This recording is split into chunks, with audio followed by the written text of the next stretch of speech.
नमस्कार दोस्तों, पूजा ज्योतिष कार्यालय यूट्यूब चैनल में आप सभी का बहुत बहुत स्वागत है। दोस्तों, आज आपके सामने अगर आप दिवाली पे शॉपिंग करने के लिए जा रहे हैं तो आज जो मैं चीज़ें कहने वाला हूँ ये वस्तु तो नहीं है, लेकिन जो बातें करने वाला हूँ उस आप सामग्री वो यंत्र आप अपने घर में लाएंगे तो आपके जीवन में अपार लक्ष्मी की प्राप्ति होगी। साथ ही आपके शत्रु का भी आप विजय प्राप्त कर पाएंगे। साथ ही आपके समाज में मान सम्मान में अभिवृद्धि होगी। आपकी जो बिजनेस कर रहे हैं उस बिजनेस में बढ़ोतरी होगी, या आप नौकरी कर रहे हैं तो उसमें भी आपको बहुत ही अच्छा लाभ मिलेगा। तो हर तरीके से आपको बड़ा यहाँ लाभ मिलने वाला है। लेकिन ये जो यंत्र मैं कहने वाला हूँ ये यंत्र आपको अपने घर में स्थापित जरूर कीजिए। दोस्तों, आप शॉपिंग करने के लिए जाते हैं तब अपने लिए तो बहुत सी चीज़ हम लाते हैं, अपने घर के लिए बहुत सी चीज़ें लाते हैं, लेकिन घर की अभिवृद्धि के लिए जो मैं बात करने वाला हूँ वो आप ध्यान से सुने और ये चीज़ें जरूर लाइएगा। पहला मुझे प्रश्न आया था कि हम लक्ष्मी जी की जो मूर्ति लाए वो कैसे होनी चाहिए। आप अपने घर माँ लक्ष्मी की प्रतिमा लाइए तो सबसे पहले वो बैठी हुई मूर्ति होनी चाहिए। अगर वो गणपति महाराज के साथ है तो बहुत ही शुभ मानी जाएगी। और उसका जो आकृति है वो आकृति बहुत ही रम्य होना चाहिए, माने बहुत ही सुंदर होना चाहिए। हम दर्शन करें तो हमारा मन प्रफुल्लित हो जाए, हम प्रफुल्लित हो जाए, ऐसी मूर्ति को आपको पूरी तरह देख के अपने घर आपको मंदिर में रखनी चाहिए। लेकिन दोस्तों, अगर आप मंदिर में मूर्ति रख रहे हैं तो सबसे पहले उसकी चलित प्राण प्रतिष्ठा पूजा आवश्यक करानी चाहिए। तभी उस मूर्ति में प्राण जीव ये सब स्थापित रहते हैं और हमारा कल्याण करते हैं। साथ ही दोस्तों, आपकी जीवन में अभिवृद्धि हो तो मैं यहाँ 3 यंत्रों की बात करने वाला हूँ। इनमें से कोई एक यंत्र आप जरूर लाइए और अपने घर में अपने तिजोरी में जरूर स्थापित करें। सबसे पहले मेरुपुष्ट श्री यंत्र अपने घर में या तिजोरी में जरूर रखें। जो कछवा रहता है उसके ऊपर जो श्री यंत्र रहता है उसको दोस्तों मेरुपुष्ट कछवा श्री यंत्र कहते हैं, जो कछवा है उसके ऊपर। फिर एक मेरुपुष्ट श्री यंत्र भी आता है और तीसरा जो श्री यंत्र आता है वो श्री यंत्र रहता है हम हमारे जो मंदिर है उस जगह पे रख सके। भू श्री यंत्र, भू माने पृथ्वी, वहाँ लगा सके ऐसा श्री यंत्र आता है, वो अपने घर में जरूर रखें। लेकिन दोस्तों, वो सारे श्री यंत्र अच्छे होने चाहिए, सच्चे होने चाहिए और प्राण प्रतिष्ठा करके अपने घर में उसको रखना चाहिए। तभी हमारे घर में महालक्ष्मी का वास रहता है।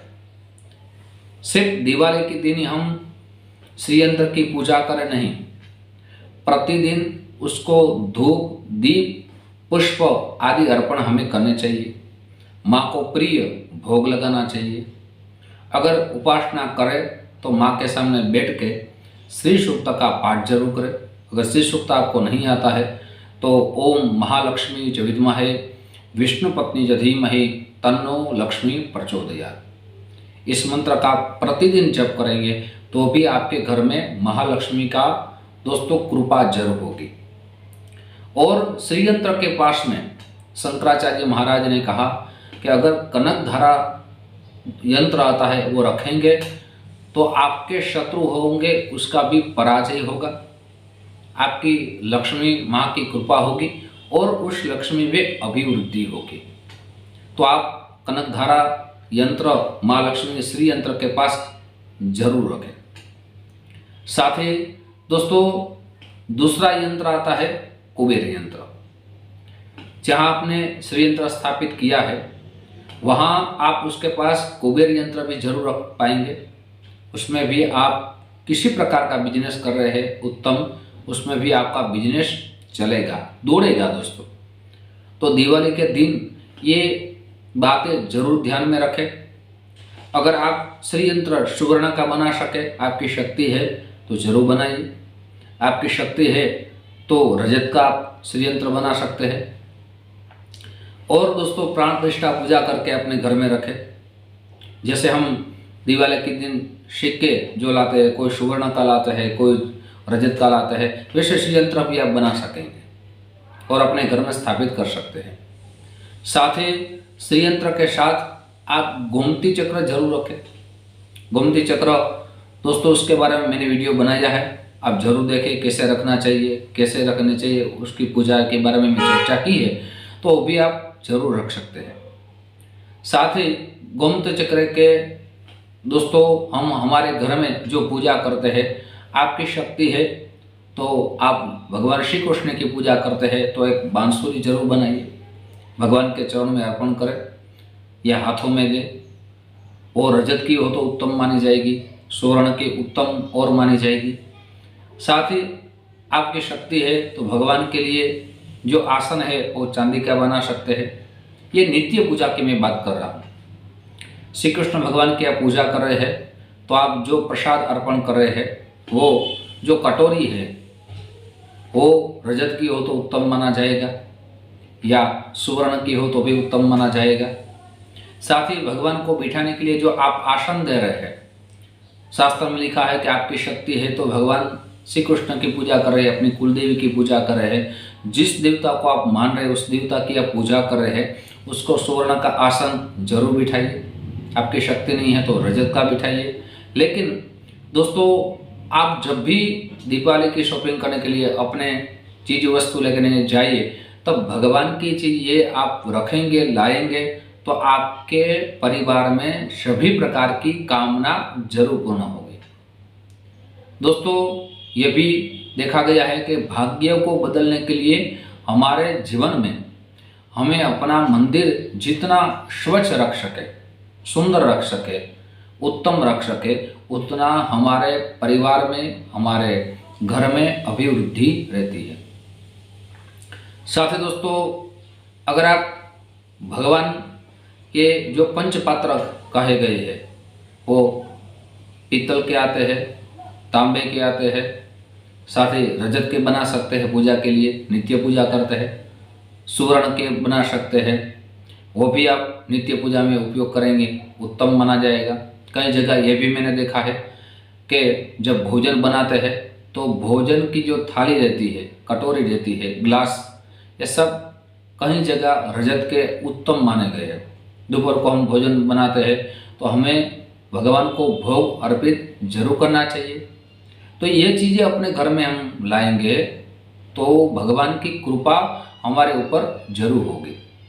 दोस्तों साथ ही कई जगह ऐसा भी देखा गया है कि माँ के लिए आप किसी माता रानी को मान रहे हैं, नवदुर्गा जी को मान रहे हैं, माँ अंबिका जी को मान रहे हैं, जो भी आपकी कुल देवी हो उसकी आप बहुत ही उत्तम पूजा कर रहे हैं, आपकी श्रद्धा माँ के ऊपर ज़्यादा है, तो माँ की आप रजत की मूर्ति बनाइए, छोटी सी बनाइए। गणपति महाराज की रजत की माने चांदी की मूर्ति बना सकते हैं या स्वर्ण की मूर्ति बना सकते हैं। घर में आप प्राण प्रतिष्ठा पूजा करके अपने घर में रखें। आप दोस्तों जैसी आपकी भावना है, जैसी आपकी श्रद्धा है, आपकी जो शक्ति है, उसी अनुसार आप प्रतिदिन पूजा करेंगे, ये चीज़ें लाएंगे और अपने घर में रखेंगे, मुझे लग रहा है आपके ऊपर भगवान की अपार कृपा होगी। और श्री यंत्र की मैंने बात की है, और साथ साथ अभी जो अच्छा जो मुहूर्त आ रहा है त्रयोदशी के दिन, उस दिन आप जरूर, अच्छे दिन माना गया, उत्तर फाल्गुनी नक्षत्र है, उसके दिन आप कैसी पूजा करेंगे मैंने वीडियो बनाया, वीडियो आप जरूर देखें। साथ ही उस दिन आप ये कोई भी चीज़ लाए, मैं तो कहता हूँ दोस्तों हमारी चीज़ लाने से पहले हमें अपने भगवान के लिए सारी वस्तु लानी चाहिए और भगवान को अर्पित करना चाहिए। वो हमारे माता पिता है, हमारे भगवान है, उसका बहुत ही बड़ा एक ऋण है जो हमको जन्म दिया है, और उस जन्म के अनुसार हमें भक्ति करनी चाहिए, तो हमारे घर में भी अभिवृद्धि रहती है। दोस्तों ऐसी जानकारी आपके सामने मैं रखता रहूँगा। साथ ही बहुत से लोगों के हमें कॉल आ रहे थे, SMS आ रहे थे कि हमें अपनी जन्म कुंडली दिखानी है, क्या प्रोसेस है, तो आपका संपूर्ण नेम, जन्म डेट, जन्म समय, जन्म स्थल इसी व्हाट्सएप नंबर में भेज देंगे। वहाँ आपको पेटीएम, फोन पे नंबर दिया जाएगा।